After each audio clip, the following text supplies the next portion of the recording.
They thought she was just a waitress, a nobody wiping tables at New York's most exclusive Mafia front, La Veta. Then walked in Lorenzo Moretti, the capo of the 5 families, a man who hadn't smiled since 1999. He looked at her, laughed, and told his consigliere in a rare, dead Sicilian dialect that she was trash fit only for the rats. He thought she was deaf to his world. He was wrong. She didn't just understand him. She replied in the dialect of his own village, a language dead to everyone but the ghosts of Sicily. The room didn't just go silent, it stopped breathing. The waitress wasn't a nobody. She was the weapon he never saw coming. Sophie adjusted the collar of her black uniform, the fabric scratching against her neck. The air in La Veta always smelled the same: truffle oil, expensive cologne, and fear. It was a peculiar scent, specific to this corner of Tribeca where the cars parked outside cost more than most houses in the Midwest. She checked her reflection in the polished brass of the espresso machine. Brown hair pulled back tight, minimal makeup, eyes kept low. The goal was invisibility. For 3 years, Sophie had perfected the art of being furniture. She wasn't Sophie the woman. She was Sophie the hand that poured the Chianti, the shadow that cleared the plates. "Table 4 is open," the maitre d', Marco, hissed as he passed her. "And fix your apron. He's coming tonight." Sophie didn't have to ask who he was. The whole restaurant had been vibrating with nervous energy since noon. Lorenzo Moretti. The press called him a logistics consultant. The FBI called him the Teflon Don. The streets just called him Il Lupo, the wolf. Sophie felt a cold knot tighten in her stomach. She knew the face. Everyone did. But for her, the name Moretti carried a different weight. It was a name etched into the tombstones of a past she had buried under a fake social security number and a cheap apartment in Queens. "I'll take the back section," Sophie whispered, trying to trade shifts with Gianna, a younger waitress who viewed the mobsters with a mix of terror and arousal. "No chance," Marco snapped, overhearing her. "Gianna shakes when she pours the soup. You have ice in your veins, Sophie. You take the VIP table. Don't embarrass me, or you're out on the street." She nodded, gripping her tray until her knuckles turned white. She had spent a decade running from this world, running from the heritage that stained her hands red before she was even born. And now, she had to serve wine to the man who currently sat on the throne, built on bones. The heavy oak doors swung open. The ambient jazz music didn't stop, but the conversation did. Lorenzo entered. He was taller than he looked in the surveillance photos Sophie used to study in her former life. He wore a charcoal suit cut so sharply it looked like it could draw blood. He didn't look around the room. He didn't have to.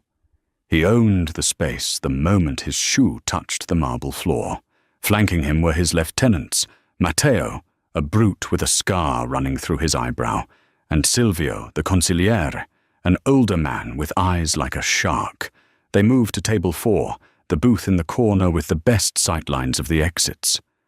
Sophie took a breath. "Just a waitress," she repeated mentally. "Just a ghost." She approached the table with the water pitcher. Her movements were precise, practiced. She poured the water without a splash, placing the glasses down with a velvet touch. Lorenzo didn't look up. He was busy scanning the menu, though everyone knew he would order the osso buco without looking. "Good evening, gentlemen," Sophie said, her voice a flat American monotone. "Can I start you with something from the bar?" Lorenzo waved a hand dismissively, not deigning to speak to the help. Silvio, the older man, looked up. "The 96 Barolo. Open it an hour before you pour, and bring the antipasti immediately." "Of course." She turned to leave, and that was when it happened. She felt Lorenzo's eyes on her. It wasn't a look of attraction. It was the look of a predator sensing movement in the brush. "Wait," Lorenzo said. His voice was gravel and silk. Sophie froze, her back to him. She turned slowly. "Yes, sir?" He looked her up and down, his eyes analyzing everything. Her shoes, her hands, the way she stood. He was looking for a threat. He found a waitress. He scoffed, a cruel, arrogant sound. He turned to Silvio, leaning back in his chair, and switched languages. He didn't speak English, and he didn't speak standard Italian. He spoke Arberesha-influenced Sicilian, a specific, twisted dialect from the mountain villages near Palermo. It was a code as much as a language used by the old families to discuss business in front of the sbirri, cops, and the Americans. "Talia sta femmina," Lorenzo muttered to Silvio, gesturing vaguely at Sophie with his chin. "Carni di poco prezzo. Pare na mula stanca chun sapi mancu comu si tenian manu un piattu. Look at this woman. Cheap meat. She looks like a tired mule who doesn't even know how to hold a plate."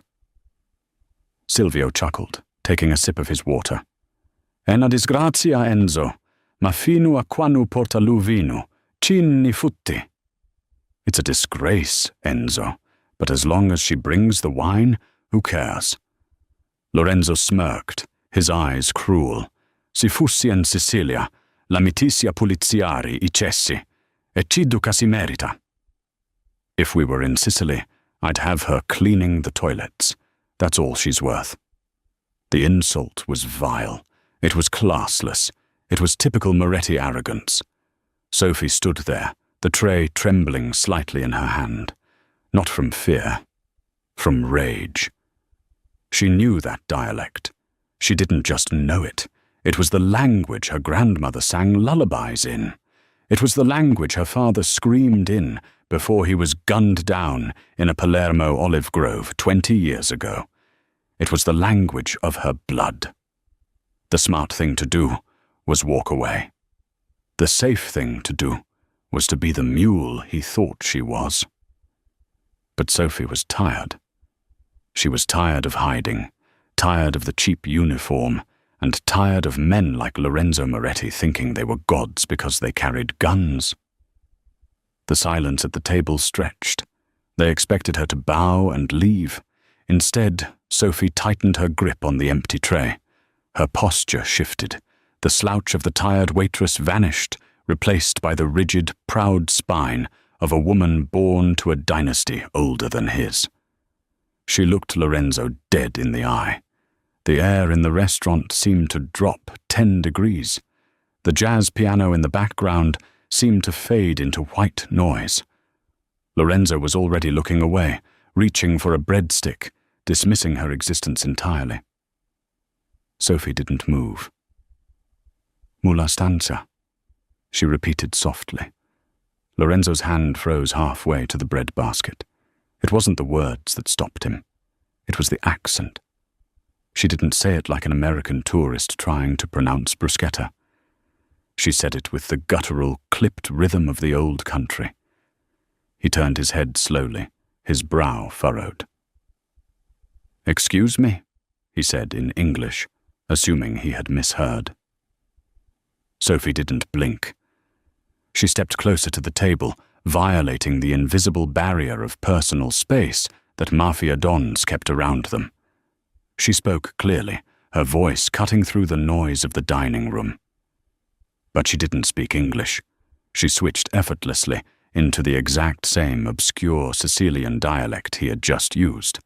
"Tu parli di muli, Don Moretti," she said, her voice low and dangerous. "Ma un vero uomo, un insulta, ci serve lu pane. Solamente I cani abbaiano, a cui non ponnu muzzicare." "You speak of mules, Don Moretti, but a real man doesn't insult the one who serves him bread. Only dogs bark at those they cannot bite." The sound of silverware clinking at the nearby tables stopped. Silvio dropped his fork. It clattered loudly against the china. Matteo, the bodyguard, half rose from his seat, his hand diving into his jacket for a weapon. Lorenzo held up a hand to stop him, but his eyes never left Sophie's face. The arrogance was gone, wiped clean by shock. His face went pale, then flushed with a dangerous heat. "Ci sei tu," Lorenzo whispered, slipping back into the dialect. "Who are you?" Sophie tilted her head, a cold smile playing on her lips. "Sugnu cidakati porta u vinu," she replied. "I am the one who brings you the wine." She held his gaze for 3 heartbeat-long seconds, an eternity in their world, a challenge. Then, as if a switch had been flipped, she reverted to the submissive waitress. "I'll go get that Barolo now," she said in flat English. Decanted. 1 hour. She turned on her heel and walked away. She could feel his eyes burning a hole between her shoulder blades. She walked through the kitchen doors, and the moment they swung shut, she collapsed against the stainless steel counter, her breath coming in ragged gasps. "Sophie!" Marco shouted from the pass. "Where is the antipasti for table 4? "I'm getting it," she snapped, her hands shaking as she reached for the platter of prosciutto and melon. She had made a mistake, a massive, potentially fatal mistake. You don't humiliate a capo in front of his men. You certainly don't reveal that you speak the secret language of the inner circle. Out in the dining room, the atmosphere at table 4 had shifted from relaxed to lethal. Lorenzo stared at the kitchen doors, his knuckles white as he gripped the tablecloth. "She understood," Silvio whispered, wiping sweat from his upper lip. "Enzo, she understood the Arberescia. That is not Italian school. That is village. That is family." "I know what it is," Lorenzo growled. "Who is she?" Matteo asked, his eyes darting around the room. "A Fed? A wire?" "No," Lorenzo said, his mind racing. "Feds learn Italian at Quantico. They sound like textbooks. She sounded like my grandmother." He looked down at his hands. He had insulted her, called her trash, and she had dressed him down with more dignity than his own captains possessed. "Find out," Lorenzo commanded, his voice low. "Boss, we can just grab her after the shift," Matteo suggested. "No," Lorenzo snapped. "We are in public, and I want to know who sent her. You don't find a girl like that serving pasta in Tribeca by accident. Someone planted her here. Maybe the Russos. Maybe the Triad. Or maybe," Silvio said quietly, "she is just a ghost." Lorenzo stood up. "I'm not hungry." "Boss?" I said, "I'm not hungry. Leave $1,000 on the table. We're leaving." "But the girl—" "I will handle the girl," Lorenzo said, buttoning his jacket. "Personally." Sophie peeked through the small circular window of the kitchen door, just in time to see Lorenzo Moretti striding toward the exit. But before he reached the door, he stopped. He turned around, looking straight at the kitchen window. He couldn't see her through the glass, but he knew she was there. He raised 2 fingers to his eyes, then pointed at the door. "I'm watching you."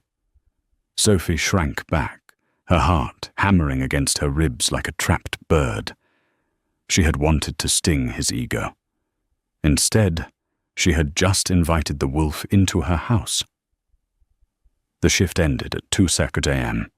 Sophie spent the rest of the night jumping at shadows. Every time a customer raised their voice, she thought it was a hit squad. She changed out of her uniform quickly, pulling on a baggy grey hoodie and jeans. She exited through the back alley, the smell of wet cardboard and garbage greeting her. This was the unglamorous reality of New York. She walked fast, head down, keys laced between her fingers, a habit from living on the run. She made it 2 blocks down Varick Street when she saw it. A black Cadillac Escalade, idling at the curb. The engine was purring, the windows tinted so dark they looked like oil slicks. Sophie stopped.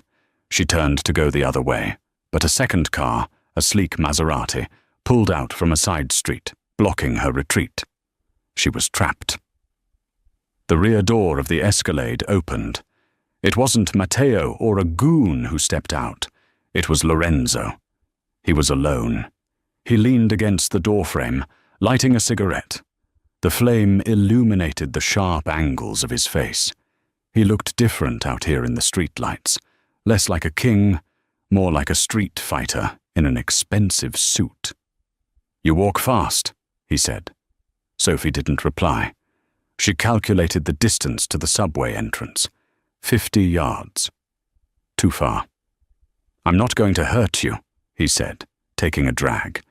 "If I wanted you dead, you wouldn't have made it past the dumpster." "What do you want?" Sophie asked, her voice steady. "Answers," Lorenzo said. He dropped the cigarette and crushed it under his polished shoe. "You embarrassed me tonight, Sophie. That's the name on the tag, right?" "Sophie. It's a common name. And speaking the dialect of the Corleone Mountains? Is that common?" He took a step toward her. "I looked into you while I waited. Sophie Miller. Social Security number issued in Ohio. High school in Dayton. No passport. No family." He stopped 3 feet from her. He smelled of tobacco and danger. "Paper," he whispered. "You are made of paper, Sophie. Your whole life is a lie typed up by someone very good at forging documents. Who are you, really?" "I'm a waitress who wants to go home," she said. "Liar." Lorenzo reached out. For a second, Sophie thought he was going to strike her. Her body reacted on instinct. Muscle memory from training she hadn't used in years kicked in. As his hand came toward her shoulder, she didn't flinch. She slapped his wrist away with her left hand, stepped into his guard, and drove her right elbow toward his ribs. It was a blur of motion. Lorenzo, to his credit, was fast. He blocked the elbow, but the force of it knocked the wind out of him. He stumbled back, looking at her with wide eyes. Sophie stood in a combat stance, her center of gravity low, her hands up. "Ohio girls don't fight like Krav Maga instructors," Lorenzo wheezed, a smirk slowly returning to his face. He didn't look angry, he looked delighted. "Stay away from me, Moretti," Sophie warned. "You hit a maid man." Lorenzo laughed darkly. "Do you know the penalty for that?" "Death," she said. "I know the rules." "You know the rules," he repeated. He straightened his jacket. "You speak the language, you fight like a soldier, and you hide like a spy." He walked closer again, slower this time, hands raised in surrender. "I have a problem, Sophie.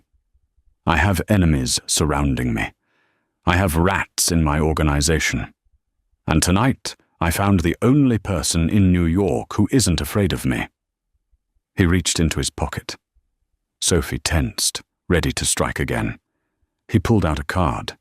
It was black, with a single gold phone number embossed on it. "I don't need a waitress," Lorenzo said softly. "I need someone who can see the knives coming before I do. Someone who understands the old ways." He tucked the card into the pocket of her hoodie. "Call me, or don't. But if the Russos find out who you really are before I do, you'll wish you were with me." He got back into the Escalade. The door slammed shut. The tires squealed as the car sped off into the night, leaving Sophie standing alone under the flickering street lamp. She reached into her pocket and pulled out the card. Her hands were shaking again. The Russos. He had mentioned the Russos. Sophie closed her eyes. If the Russos were in town, her cover wasn't just blown, it was incinerated. The Russos were the ones who killed her father. She looked at the black card. Lorenzo Moretti was a monster.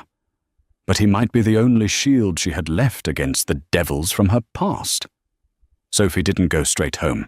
She took the Q train 3 stops past her station, doubled back on a bus, and walked the final mile through the winding streets of Queens. It was 3:30 a.m. when she finally stood in front of her apartment building, a crumbling brick walk-up that smelled of boiled cabbage and damp plaster. She paused at the front door. Something was wrong. It was a small thing, a detail most people would miss.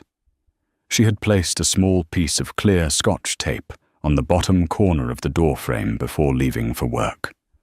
It was an old trick, one her father had taught her when she was 12. Trust God, Sophia, but verify everyone else. The tape was broken. Her breath hitched.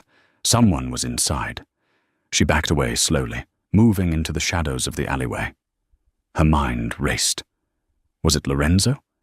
Had he ignored his own promise and sent his goons to drag her in? No. Lorenzo was arrogant, but he wasn't sloppy. If Lorenzo wanted her, he would have taken her on the street. This felt different. This felt clumsy. This felt like the Russos. She had two choices: run and leave everything behind, her cash stash, her fake passports, the only photo she had of her mother, or go in and fight. Sophie touched the pocket of her hoodie. She had a box cutter from the restaurant and a small canister of pepper spray. Not exactly an arsenal against Mafia hitmen. Then she remembered the black card. She pulled it out. The gold numbers shimmered in the faint light. Call me. She dialed the number. It rang once. Talk, Lorenzo's voice answered. He sounded wide awake. Someone is in my apartment, Sophie whispered, pressing her back against the brick wall. There was a pause. The line crackled with static. Where are you? Outside. Queens, 42nd Street. Are you safe? For the next 30 seconds. After that, I don't know. Stay hidden, Lorenzo commanded. Do not go inside. Do not engage. I have a car 2 blocks away watching you. Sophie froze. You had me followed. I told you, Sophie. I'm a logistical consultant. I protect my investments. Get to the corner of Broadway, a grey sedan. The code word is Omerta. Go. The line went dead. Sophie didn't have time to be angry about the surveillance. The front door of her building opened. 2 men stepped out. They were big, wearing leather jackets that bulged at the waistlines. They weren't Italians. They were Eastern European. The Russos used Albanian muscle. One of them checked his phone. She's not in there. The place is empty. Find her, the other growled. Don said, bring her head. Sophie's blood turned to ice. Bring her head. This wasn't a recruitment drive. It was an execution. She slipped deeper into the alley, navigating the maze of trash cans with silent feet. She reached the corner of Broadway just as the grey sedan pulled up. The window rolled down an inch. Code? The driver asked. He looked like an ex-Marine. Omerta, Sophie said, diving into the back seat as the door unlocked. Go, she yelled. The tires screeched as the car peeled away, just as the 2 Albanians rounded the corner, guns drawn. They fired 2 shots, shattering the rear tail light, but the sedan was already weaving through traffic, disappearing into the city night. Sophie slumped back against the leather seat, her heart hammering against her ribs. She was alive. But Sophie Miller, the waitress, was dead. Her apartment was compromised. Her identity was burned. The car didn't stop until it reached a private underground garage in Midtown Manhattan. The elevator took her up 50 floors to the penthouse of the St. Regis. The doors opened directly into a living room that cost more than her entire lifetime's earnings. Floor-to-ceiling windows overlooked the sparkling grid of New York City. Lorenzo stood by the fireplace, nursing a tumbler of amber liquid. He had changed out of his suit into a black silk shirt and slacks. He looked tired, but his eyes were sharp. You have a pest problem, Lorenzo said, turning to face her. Albanians? Russos, Sophie corrected, stepping into the room. She felt dirty and small in this palace of glass and gold. They hired the Albanians. The Russos, Lorenzo mused, swirling his drink. They are pushing into my territory in the meat-packing district. Aggressive. Stupid. He looked at her. Why do they want a waitress dead, Sophie? Sophie walked over to the window, looking out at the city that wanted to swallow her whole, because my name isn't Sophie Miller. I know, Lorenzo said softly. I made a few calls while you were in transit. He placed a folder on the glass coffee table. You are Sofia Rossi, he said, daughter of Giacomo Rossi, the Don of Palermo, the man who controlled the olive oil trade for 30 years until he was assassinated in 2005.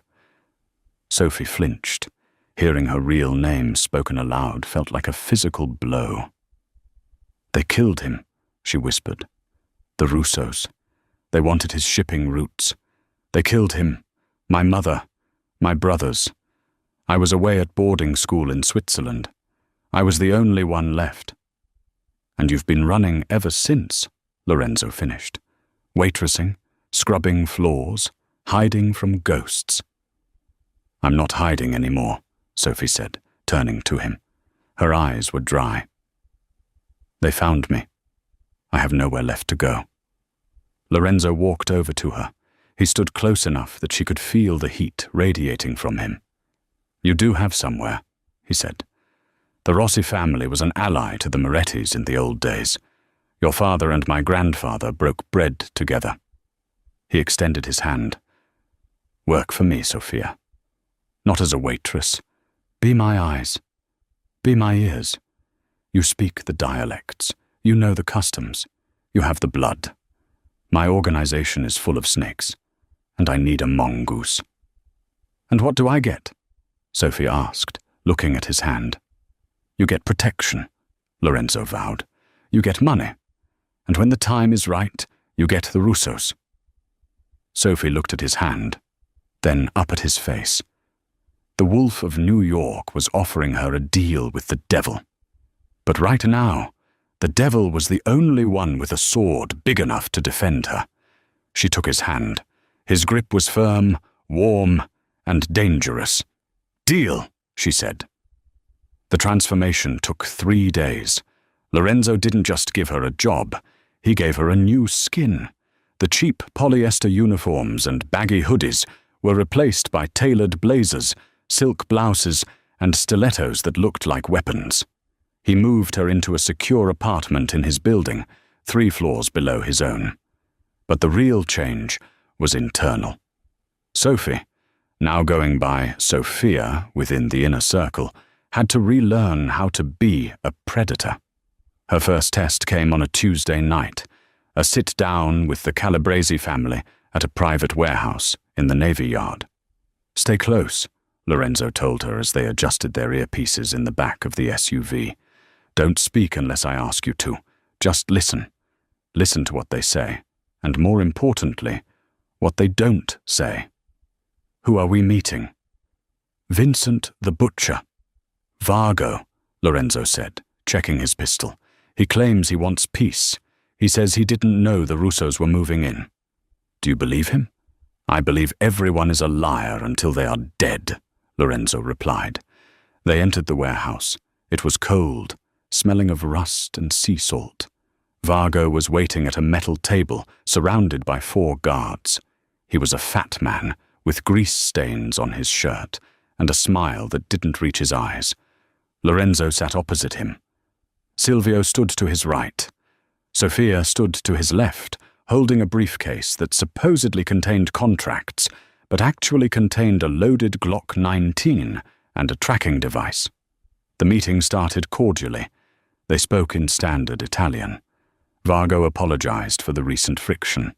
He offered Lorenzo a percentage of his construction unions as a peace offering. I have no love for the Russos, Vargo said, spreading his hands. They are animals, no respect for tradition. You and I, Lorenzo, we are men of honor. Lorenzo nodded, seemingly appeased. The construction deal is generous, Vincent. I accept. The tension in the room dissipated. Silvio relaxed his shoulders, but Sophia felt a prickle on the back of her neck. She was watching Vargo's consigliere, a thin man named Paolo, who stood in the shadows. While Vargo spoke Italian, Paolo was whispering into his phone. He wasn't speaking Italian. He was speaking Arberesha. Sofia tuned her ears, filtering out the warehouse echo. I pisci sono nariti, Paolo whispered. The fish are in the net. Sofia's eyes widened. It was a trap. She didn't wait for permission. She stepped forward, placing her hand on Lorenzo's shoulder, a massive breach of protocol. Boss, she said in English, her voice sharp. We need to leave. Now. Vargo's smile vanished.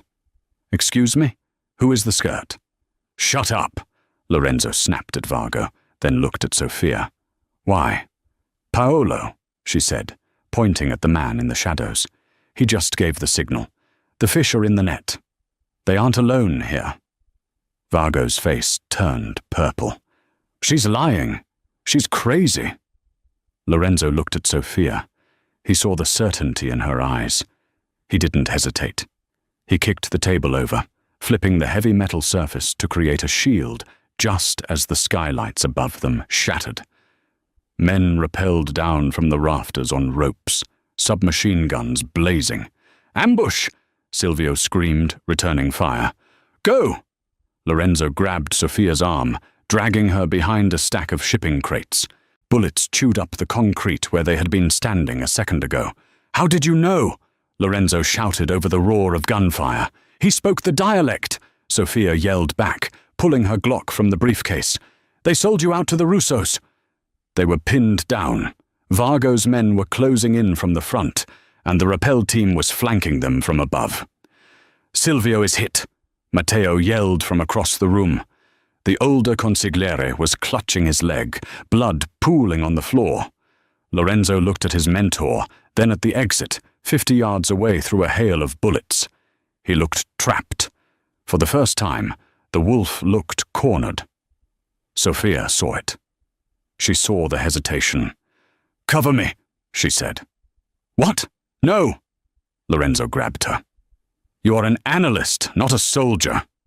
I am a Rossi, she snarled, shaking off his grip. And nobody kills my boss on the first week. She didn't wait. She broke cover, sprinting laterally across the open space. She wasn't just running. She was drawing fire. The gunmen up in the rafters turned their aim toward the woman in the high heels, running like an Olympian. Sofia slid across the floor, taking cover behind a forklift. She took a breath, popped up, and fired 3 times. Her aim was true. 2 of the men in the rafters fell, their bodies hitting the concrete with a sickening thud. The distraction worked. Lorenzo and Matteo dragged Silvio toward the exit, firing suppressive rounds. Sofia rejoined them at the heavy iron door. Lorenzo kicked it open, and they spilled out into the rainy night where their convoy was waiting. They piled into the SUV, tires screaming as they sped away from the ambush. Inside the car, silence reigned for a full minute, broken only by Silvio's groans of pain. Lorenzo looked at Sofia. Her hair was a mess, her blazer was torn, and she had a smear of grease on her cheek. She was reloading her magazine with calm, steady hands. He had never seen anything so beautiful in his life. You saved us, Lorenzo said, his voice filled with awe. I did my job, Sofia replied, clicking the magazine into place. You killed 2 men, Lorenzo noted. Self-defense. Lorenzo reached out and wiped the grease from her cheek with his thumb. His touch was gentle, a stark contrast to the violence they had just escaped. You are not just a Rossi, he whispered. You are dangerous. Is that a problem? She challenged, looking into his dark eyes. Lorenzo leaned in, his face inches from hers. The adrenaline was still pumping through both of them, creating an electric, magnetic field. No, he murmured. It's exactly what I've been waiting for. For a moment, it looked like he was going to kiss her. The air between them crackled with unspoken desire, a mix of fear and attraction that was more potent than any drug. Then, his phone rang. Lorenzo pulled back, breaking the spell. He answered it, his face hardening into stone. What? He barked. He listened for a moment, then lowered the phone slowly. He looked at Sophia, but the warmth was gone. It was replaced by a look of profound betrayal. "Driver," Lorenzo said coldly, "stop the car." "What's wrong?" Sophia asked, sensing the shift. "That was my contact at the FBI," Lorenzo said, his voice devoid of emotion.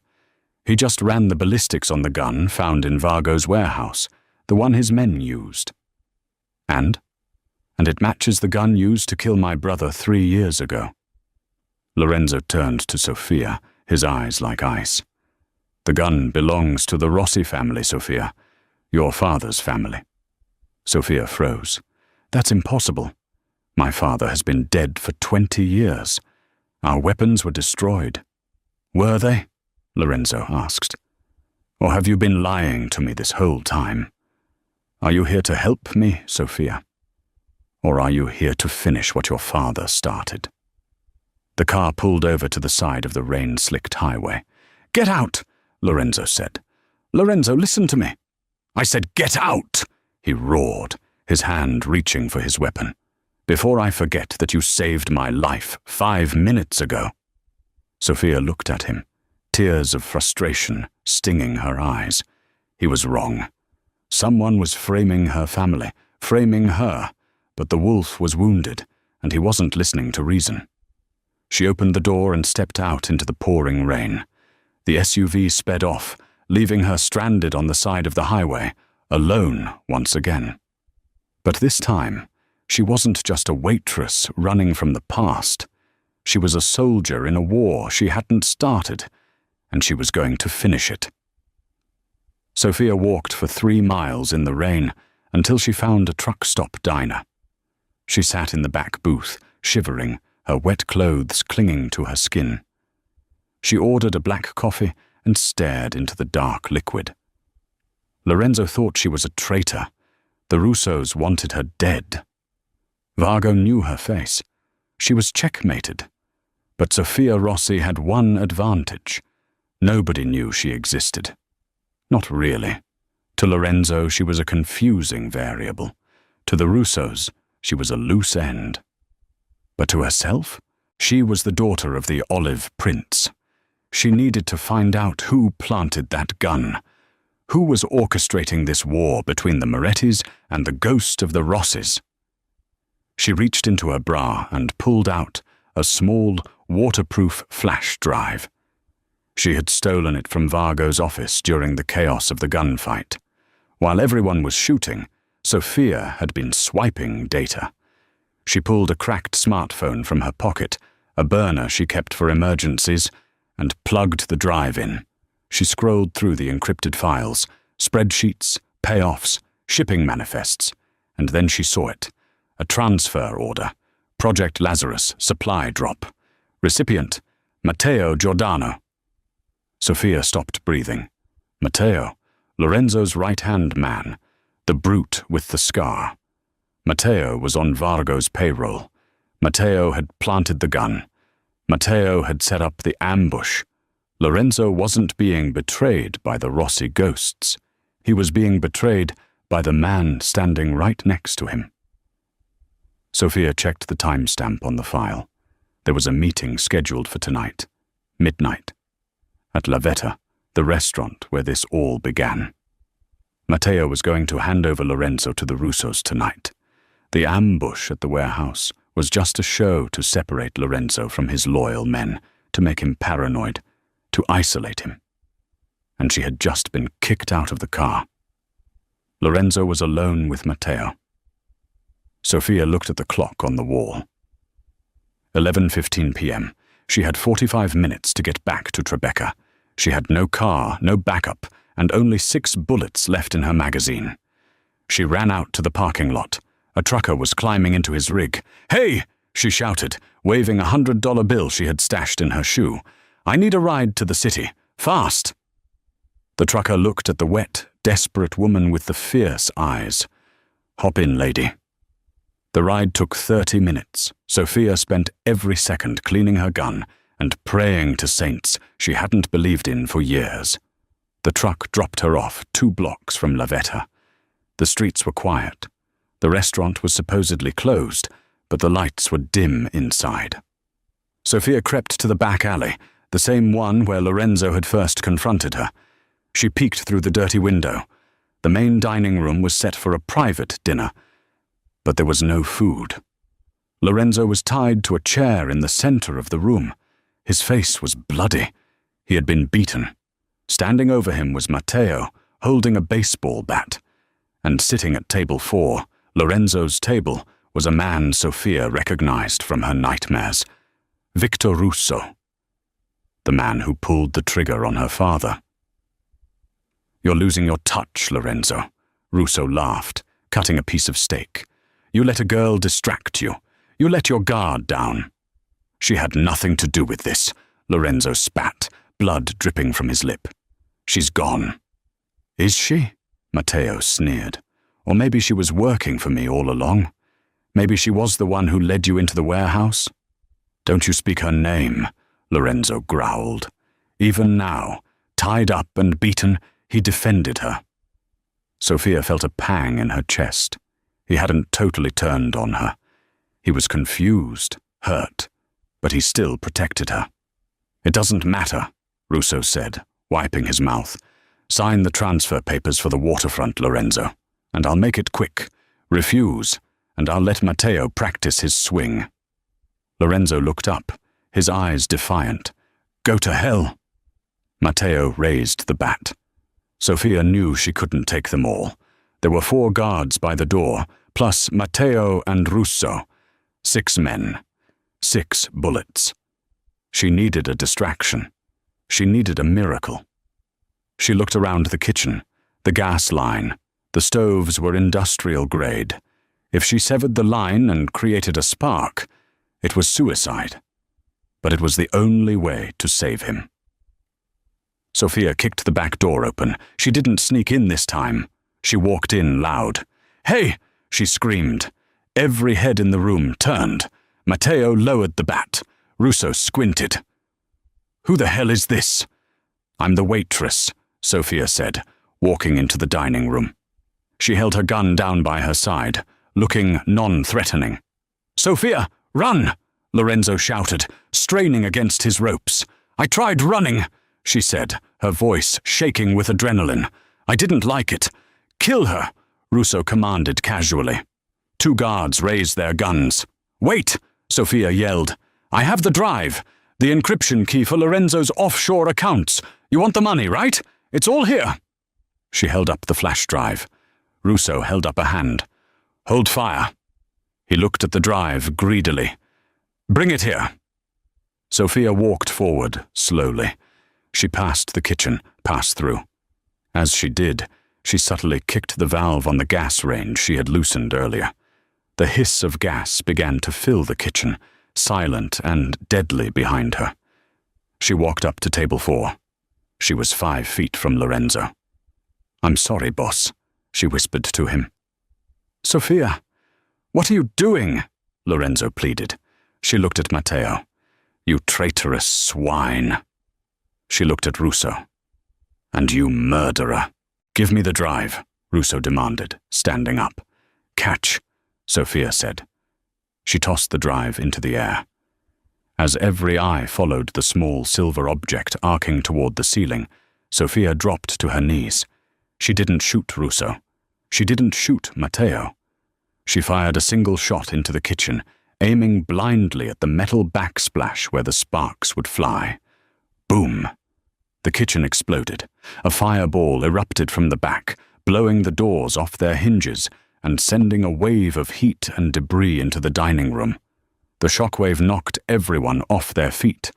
The windows of La Vetta shattered outwards into the street. The sprinkler system triggered, raining water down on the burning chaos. Sophia, having anticipated the blast, was already moving. She scrambled over the broken glass to Lorenzo. "Sophia!" He coughed, his ears ringing. She pulled a knife from her boot and slashed his ropes. "Can you move?" "Yes," he groaned, standing up unsteadily. "Then fight." Matteo was staggering to his feet, his face burned, furious. He roared like a beast and charged at them. Lorenzo met him halfway. He didn't have a weapon, but he had rage. He caught Matteo's charge, driving his shoulder into the traitor's gut. They crashed into a table, rolling in the glass and water. Russo was crawling toward his gun. Sofia stepped on his hand. Crunch. Russo screamed. He looked up at her, terror in his eyes. "You," he gasped. "You look just like him." "Good," Sofia said. She raised her gun. "No," Lorenzo shouted, leaving the unconscious body of Matteo. "Sofia, don't. We need him alive. We need the codes." Sofia hesitated. Her finger was on the trigger. The man who killed her father was right there. Justice was 1 millimeter away. Sirens wailed in the distance. The police were coming. "Sofia!" Lorenzo grabbed her arm. "We have to go. If you kill him, the war never ends. We take him. We make him confess.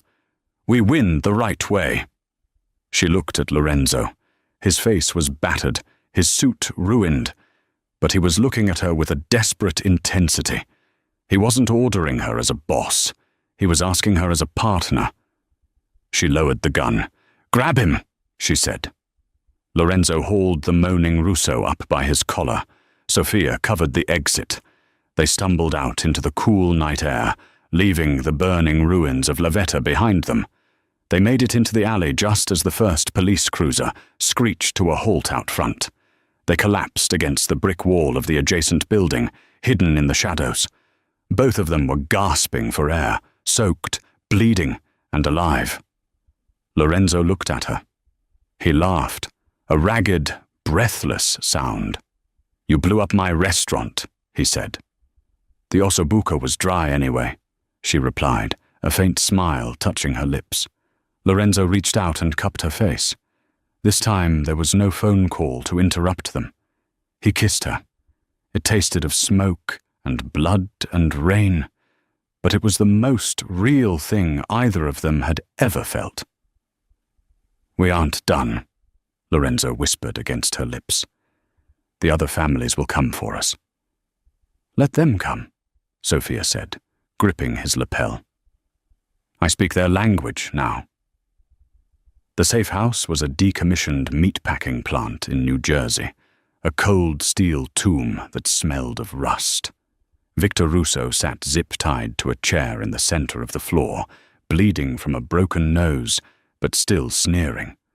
Lorenzo paced before him, while Sofia leaned against a conveyor belt, the Glock 19 resting easy in her hand. "It's over, Victor," Lorenzo said, his voice echoing. "Matteo is in the wind. My restaurant is gone. But you are here." "You can't kill me," Russo spat. "I'm a head of a family. You kill me without a commission vote, and the other 3 families will hunt you down. You'll start a war you can't win."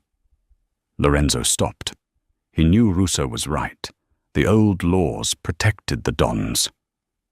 "I don't need to kill you," Lorenzo said calmly. "I just need the truth. Admit you framed the Rossi family."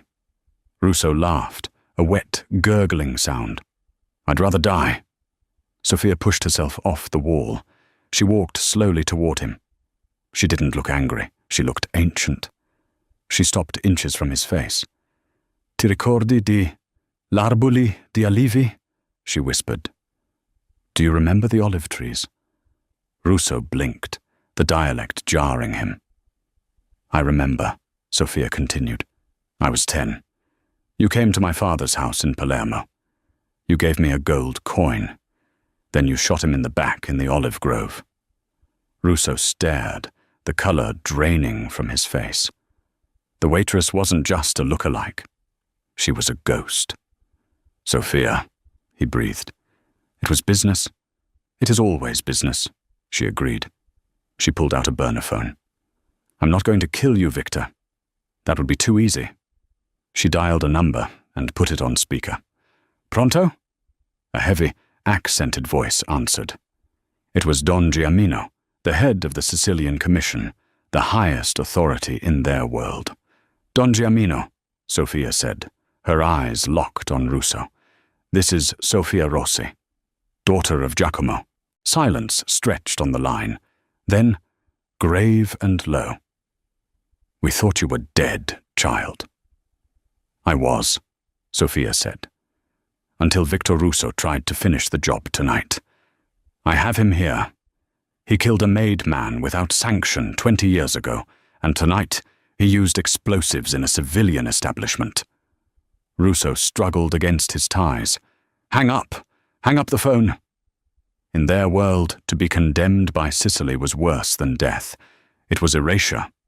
"Pass the phone to Victor," the Don commanded. Sophia held the phone to Russo's ear. "Victor," the old voice crackled, "you have brought shame to the families. You are alone. Do what is honorable." The line went dead. Russo slumped, defeated. He wasn't afraid of dying. He was afraid of being stripped of his name. "What do you want?" Russo whispered. "Retirement," Sophia said coldly. "Florida. You never set foot in New York again. If you do, the order from Sicily stands." Russo nodded slowly. He had been beaten, not by fists, but by bloodline. 3 days later. The meeting took place at Cafe Reggio in Greenwich Village. The heads of the remaining 3 families, Gambino, Genovese, and Lucchese, sat at a marble table, skeptical and tense. Lorenzo walked in, bruised but wearing a fresh suit. He stood at the head of the table. "Russo is gone," Lorenzo announced. "I have absorbed his operations." "This is aggressive, Lorenzo," the Genovese boss, Frank, said warily. "Who helped you orchestrate this coup? We hear Silvio is in the hospital." Lorenzo smiled. "Gentlemen, may I introduce my partner?" Sophia walked in. She wore a tailored white suit that seemed to glow in the dim light.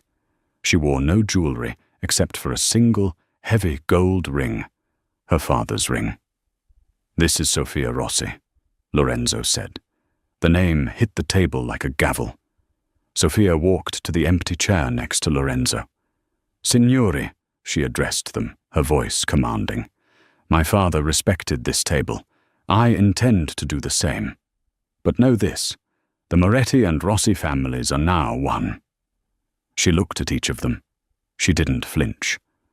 "Russo underestimated us because he looked at a waitress and saw a servant. Do not make the same mistake." Frank looked at Lorenzo, then at Sophia. He saw the way they stood together, a united front, a dynasty. Frank nodded slowly and raised his espresso cup. "Alla familia." 6 months later. The new restaurant was called L'Eredità, the legacy. It was grander than the old place. On opening night, the room was filled with politicians and power players. Sophia stood on the balcony, watching the floor. She saw a young waitress drop a fork, terrifyingly flustered. Sophia moved down the stairs, cutting through the crowd. "I'm so sorry, Ms. Rossi," the girl stammered. "Please don't fire me." Sophia picked up the fork and smiled, a genuine warm smile. "Breathe," she said. "I used to work this station. Table 4 is a nightmare, isn't it?" The girl blinked. "You did?" "I did, and I dropped a lot more than a fork." Sophia squeezed her shoulder. "Walk like you own the place, and eventually you will." Sophia turned to leave and found Lorenzo waiting by the bar with 2 glasses of Barolo. "You're soft," he teased, handing her a glass. "I'm efficient," she corrected. "Fear makes people clumsy. Respect makes them loyal." Lorenzo looked out over the empire they had built. Then he looked at her. "Do you miss it? Being invisible? The simple life?" Sophia looked at the front door. She thought about the fear, the hiding, the loneliness of being Sophie Miller. Then she looked at Lorenzo, the wolf who had given her a throne. "No," she said. She leaned in, whispering in his ear in the Sicilian dialect one last time. "Io sogno a casa, Enzo. Finalmente, sogno a casa. I am home, Enzo. Finally, I am home." Lorenzo smiled, The rare, genuine smile only she ever saw. He took her hand, and together they turned to face the room. The King and Queen of New York, and God help anyone who forgot to bring them the bread. So, from a waitress wiping tables to the queen of the New York underworld, Sophia Rossi proved that you should never judge a book by its cover, or a woman by her apron. She didn't just survive the Shark Tank. She became the shark. It makes you wonder, how many people do we pass on the street every day who are hiding a secret power, just waiting for the right moment to reveal it? If you enjoyed this story of revenge, romance, and mafia justice, please smash that like button. It really helps the channel. Don't forget to subscribe and hit the bell icon so you never miss the next dramatic story. What would you have done in Sophia's shoes? Would you have saved Lorenzo or left him to the wolves? Let me know in the comments below.